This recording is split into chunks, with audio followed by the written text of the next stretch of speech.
What's going on, guys? Bruce Mattson here, your host show, Metric Scout Fantasy Football. And today we're doing the top 40 wide receiver rankings in PPR for week 2.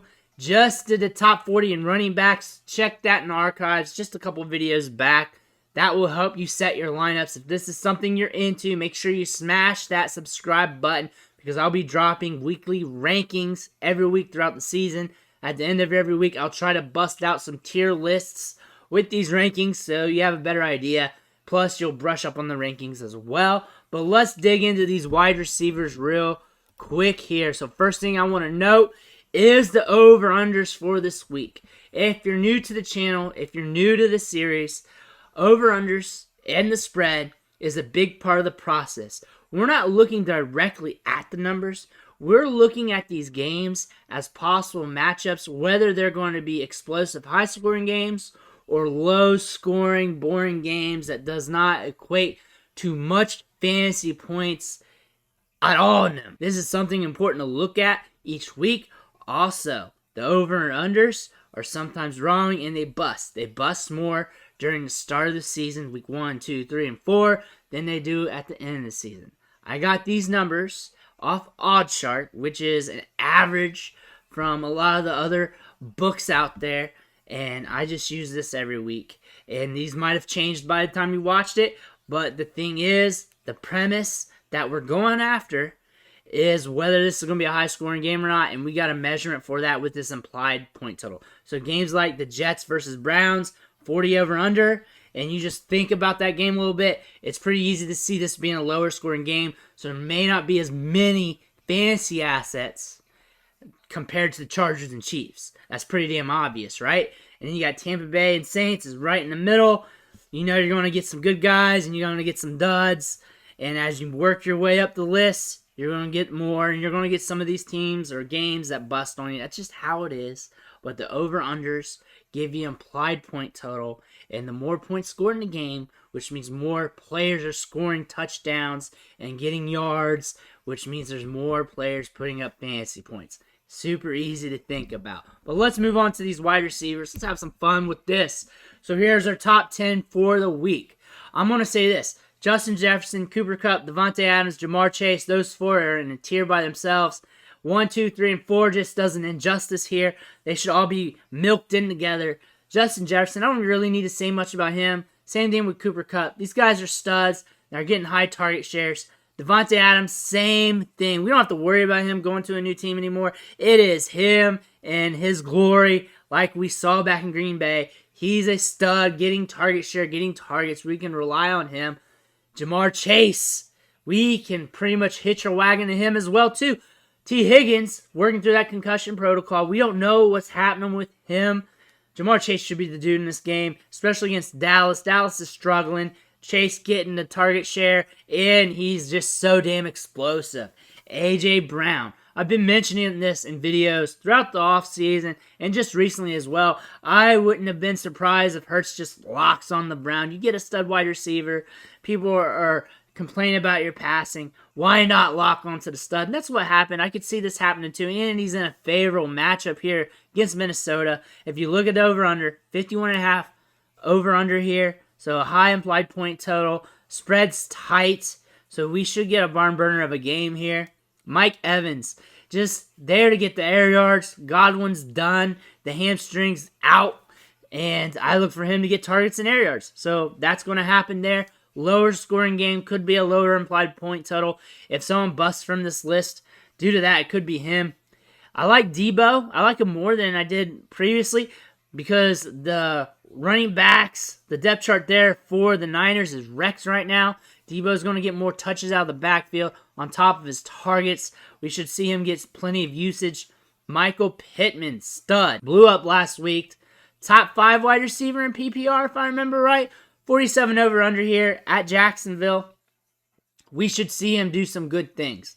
Stephon Diggs, 30% target share, almost guaranteed. And if a guy's getting that much of the targets, you just play him. We also have a good implied point total for this game for Buffalo at almost 50 points. The spread has Buffalo favored by 10. But however, to get a big lead like that, you got to score points. So for that to happen, Guys like Stephon Diggs has to help the offense move the ball, so a 30% target share is good in this situation for a wide receiver. Tyrek Hill is a gamble. Should be a lower scoring game, but Miami's got the goods to keep things happening. Tyrek Hill led the team in targets last week. That should continue to happen, and he has the Jets to get that yak to make those big plays. We should see some spike games out of him this year. This could be one of them. Let's move on to the next set of 10 here, 11 through 20. So we got Cortland Sutton versus Houston. That's an interesting matchup. Denver should be up in this game. They should be. That's what Vegas is trying to tell us here. But they told us that with the Colts in Houston last week, so we could see this game bust on this, and there's a chance that this game script should flip on us. However, I see Cortland Sutton getting air yards and getting a portion of the targets. Still a little bit of a gamble, but we know the opportunity should be there. Amon-Ra, St. Brown gets targets, has opportunity, decent game script here. Gabe Davis, I know you guys love him, in an offense with a lot of volume, very explosive. Had a 16% target share last week. Could increase this week. Playing Tennessee. Game script is in favor of Tennessee playing from behind.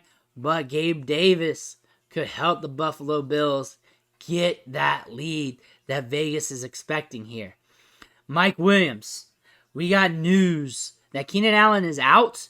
Targets should increase. However, Herbert did a good job distributing the ball last week, making touches even. That can't happen every game. Williams should get some extra targets. This is also a huge matchup against the Chiefs on the road. We could see big things happen with Williams. Boost him up in your ranks if you want. Brandon Cooks, just a target share guy, air yards guy, big part of the offense. And with the Texans expected to be trailing by 10 in this game, maybe more than that, then he's going to have to get some workload when they're in catch-up. Juju Smith-Schuster, I'm higher on him than a lot of people because I do check my ranks up against other places' ranks, and I am higher on Juju Smith-Schuster, mainly due to this matchup. He had a good workload last week. It just didn't hit. So if he gets that workload again this week, and he's playing the Chargers with this 54.5 over-under, odds are that he's eventually going to hit. So I'm going to keep putting him in there as long as he's getting that workload. Marquise Brown, air yards for days, good matchup. I like that. Jalen Waddle, it's weird with me with him. If he had more targets last week, I'd have him bumped up a bit. But the thing about what I like about him is that speed after the catch. He's nasty after that. This is a lower implied point total. Baltimore wants to slow down the clock. They want to run the ball. However, in a neutral game script, they passed the ball 63% of the time. So they were a little bit more pass happy in a game script where it was favorable for them. So you got to think about that with Baltimore. Terry McLaurin here. Just the speed, the burst, the target share, and the matchup makes me want to gamble on him. Plus, it's wide receiver 19. You're kind of getting back in the rankings at this point. Same with DJ Moore. Should be getting some target share, but he's fallen farther in the rankings compared to previous weeks. Lower scoring output in this game. Tighter game script. Carolina was a little rough last week, especially in the starts. Slower team. Let's see what happens here. And if DJ Moore can get it together, we'll bump him up a bit. But if he continues to be slow with him, we may have to slow him down in the ranks as well. Moving on to the next 10. Deonte Johnson versus New England. Interesting matchup. We got a three-headed monster out wide receiver for Pittsburgh. I like to see if they'll use Pickens more, but we're going to cool off on him until we see more out of him.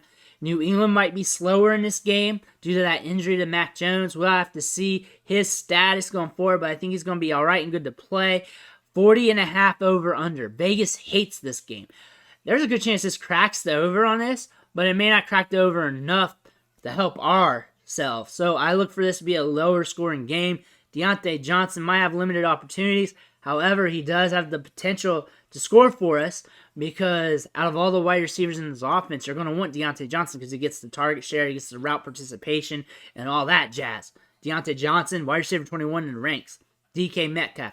You can't bump him too low. You can't have him too high because he's very dangerous. He's very explosive, very conservative with his rank, but it's good enough for me right now. Jerry Jeudy, just him being in the Denver offense. This offense can explode on you at any minute, especially with Russell Wilson back there. Playing in NFL's Coors Field in Denver. Let's see what happens with this one. Christian Kirk had a good target share last week, and that should continue. That should equate to fantasy points. He should push for some wide receiver 1 status here off and on throughout the year.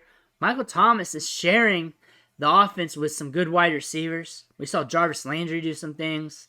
I'm not 100% sold on him. Also, the over-under is kind of low, but I see Tampa Bay pushing that. Tampa Bay threw the ball a lot in that Dallas game, especially when they were in a neutral game script. It was pretty high, around a 65% pass percentage there. But this is going to be an interesting matchup. If I had to bet, this game might bump the over on this one. It might bump that over since New Orleans is a tricky team. They could push Tampa Bay into really overhauling their offense a little bit in the game script. Rashad Bateman, he had that touchdown, but it was a little slow for him. I love Rashad Bateman, one of my favorite wide receivers in the NFL, prospect-wise. However, this could be a slower game. The Ravens are a little bit slower. This could be an interesting one, but there are going to be some games where he just breaks out with targets because he is the main wide receiver there. Him and Devin Duvernay, and of course the tight ends. And now we got to say tight ends with this team because they got 2 good ones now. Tyler Boyd and T. Higgins, I got them together. And that's because of T. Higgins and that concussion protocol. If he's good to go, bump Higgins up. And when I say bump him up, I would say a little higher than Deonte Johnson, somewhere up there. Feel free to start him if he's good to go because it's a concussion. It's not like he's come back from an ACL. He'll be on the field getting targets. Either way, Tyler Boyd is an interesting asset here because he plays a lot in the slot. He can get those targets and can be a nice outlet for Burrow. CeeDee Lamb at 29. Damn right, I'm probably not starting him in a lot of leagues if I'm pushing him this low. There's no point. Dallas should be playing from behind most of the game, which should help him. This offensive line's wrecked. New quarterback, Cooper Rush. We don't know what's going on here. I don't feel safe at all. So I'm just seeing what happens here. CeeDee Lamb might be a little low, but then again, when you take his situation now and then you compare it to these other wide receivers that are ranked ahead of him, he's now kind of even or around them. He could game up on us due to him getting all those targets and that good target share. But do you want to risk that? We got a 43 over under. I think that might be a little bit higher, especially if Cincinnati's cooking this week. I mean, Cincinnati came out last week throwing those interceptions. If they come out solid, move the ball well, they might put 43 up themselves. That's the thing that could happen. And Dallas may be lucky to hit a 20 spot. Thinking stuff like that. I don't see Cincinnati scoring that much. That's not a projection. That's just me just talking. But Cincinnati could roll here if they're cooking, because we've seen that. That's how they got to the Super Bowl and stuff. Julio Jones, explosive. Chris Godwin out. You want to bet on that? Wide receiver 30 is kind of a safe rank here. Last 10. 31, Darnell Mooney. Target share is going to eventually help him out. Eventually, the Bears are going to throw it more. Eventually, they're going to be in a game of better weather. That was just week 1. Let's see what they got. Jahan Dodson was a surprise last week. Should see him earn more targets, earn more route participation, and receive more workload. This is a good game to put some chips on him. Josh Palmer's a little low here because we just got the news while I was making the rankings. Keenan Allen's out. I actually have him higher. I'm higher than Darnell Mooney. I would put him back here, head of Deonte Johnson-ish, maybe around Deonte Johnson, Jerry Jeudy range. That's where he belongs. I make changes in these rankings mid-video. I hope that's entertaining for you guys, but you got to be Bayesian. You just can't have your rankings sit out there. Once you get new news or you waffle on the news a little bit, change it to your values, fix your lineups, do whatever. Adam Thielen, good matchup. Gets targets, part of the offense. Put him in if you want. Allen Robinson, man, last week was rough. It was really rough, and that dud of a week was pretty bad. That rank of 36 is a lot lower than what I had last week and a lot lower compared to everybody else last week as well. So he's dipped a bit, even with a decent over-under and spread. So let's see what happens. You're probably starting him in some spots, but if you have competition, you might be too leery. So let's see what you got with your lineups. Just do the best you can there. Drake London had a good game, was targeted well. Second on the team in targets behind Kyle Pitts. Good over-under here on this one. Same as Robinson, really. they're going to be playing from behind. I wouldn't be surprised he outscores Robinson. I wouldn't be surprised on that at all. Jarvis Landry's a sneaky play. He had a fair amount of targets last week. Did a whole video on him a few days ago. Also did some TikToks as well. I like him in this offense. I don't like him enough to anoint him or feel comfortable, especially with a 44 over-under and a tight spread and other options in the offense. Chris Olave might start cooking as well. But let's see. Hunter Renfrow, just a good matchup, and that's what I'm banking on here. Just hoping he just gets some targets in the end zone. Maybe some extra short to intermediate targets for this game. Same with Devonta Smith. Dud last week. High scoring projected outcome here. Don't know if that's going to actually happen, but it might. And he may get some ancillary targets whenever Hurts is bored targeting A.J. Brown.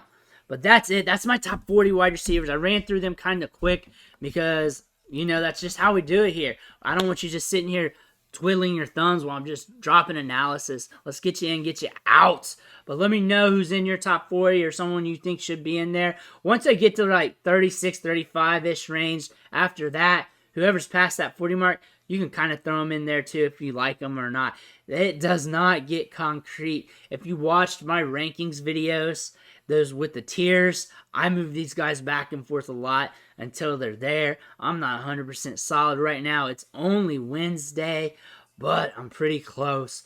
Once we get farther in the week, I'll drop another video with the tiers. Let me know what you think in the comments. Make sure you smash that like button on the way out. And if you haven't already, hit that subscribe button because I'm dropping rankings lists off and on throughout every week this year and all kinds of other fantasy content. You're getting 3 or 4 videos a day, free content, advanced metrics, anything I can dig up, film studies, you're getting it all. But I want to thank you for watching, and I'll catch you on the next.